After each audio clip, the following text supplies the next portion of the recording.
लड़के को नई शिक्षिका से प्यार हो गया। उसके करीब रहने के लिए वह हर कक्षा के बाद उसकी कुर्सी को चूमता था। शिक्षिका की मादक खुशबू उसे मदहोश कर देती थी। शिक्षिका का सुंदर चेहरा और आकर्षक शरीर देखकर कार्ल अपनी नजरें नहीं हटा पाता था। जब वह बोर्ड साफ करती तो कार्ल उसकी चिकनी गर्दन को घूरता रहता। जब वह शिक्षिका को किताब लौटाता तो जानबूझकर धीरे धीरे हरकत करता और चुपके से उसकी सेक्सी स्कर्ट को निहारता। शिक्षिका उसकी हरकतों से वाकिफ थी पर अनदेखा करती रही। शुरू में थोड़ा असहज थी पर फिर इस आकर्षण का आनंद लेने लगी। एक दिन कक्षा प्रतिनिधि बीमार हुआ। किसी और को शिक्षण सामग्री लाने जाना था। कार्ल ने तुरंत हाथ उठाया। अब उसे शिक्षिका के साथ अकेले रहने का मौका मिल गया।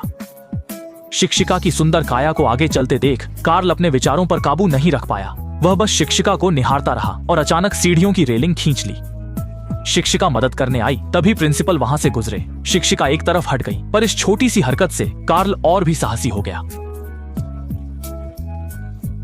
शिक्षिका हैरान थी पर विरोध नहीं किया, बल्कि इस आकर्षण का आनंद लेने लगी। इसके बाद कार्ल स्कूल के बाद सीधे शिक्षिका के कमरे पहुंचा। शिक्षिका शर्मा गई पर उसे भगाया नहीं। कार्ल ने कमरे में घुसकर दरवाजा बंद किया और शिक्षिका उसके वश में हो गई। बाद में लॉरा खुशी से भर गई। उत्तेजना उसके चेहरे पर झलक रही थी। इस रिश्ते को लंबे समय तक बनाए रखने के लिए उसने कार्ल को बताया कि उसके पति की नीली कार है। जैसे ही वह नीचे देखेगी तुरंत मुड़कर चली जाएगी, कभी ऊपर ना आए।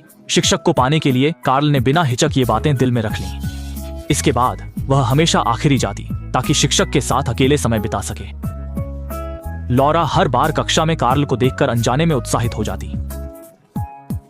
दिन में काफी समय था पर रात को युवा कार्ल को नींद नहीं आती। सोच विचार कर वह उठी और चुपचाप शिक्षक के दरवाजे तक पहुंची। शिक्षक की दी चाबी से दरवाजा खोलकर वह धीरे से कमरे में घुस गई। जैसे ही वह शिक्षक के पास पहुंची, बाहर से कुछ आवाज आई। पता चला कि शिक्षक का पति अचानक घर लौट। जब वह बाथरूम गया, कार्ल जल्दी से भाग निकली। बाल बाल बची। कार्ल सोचती थी यह चलता रहेगा, पर एक दिन पड़ोस की लड़की ने उसे बुलाया। कार्ल खाना लेकर अंदर गई। अगले ही पल लड़की ने दरवाजा बंद कर दिया। फिर लड़की ने कार्ल को आंखें बंद करने को कहा। जब उसने आंखें खोली तो सामने का दृश्य देखकर उसे नहीं पता था कि दूसरा व्यक्ति उसे इतना कार्ल हकला गई, कुछ न कह पाई। लड़की भाग गई आहत होकर।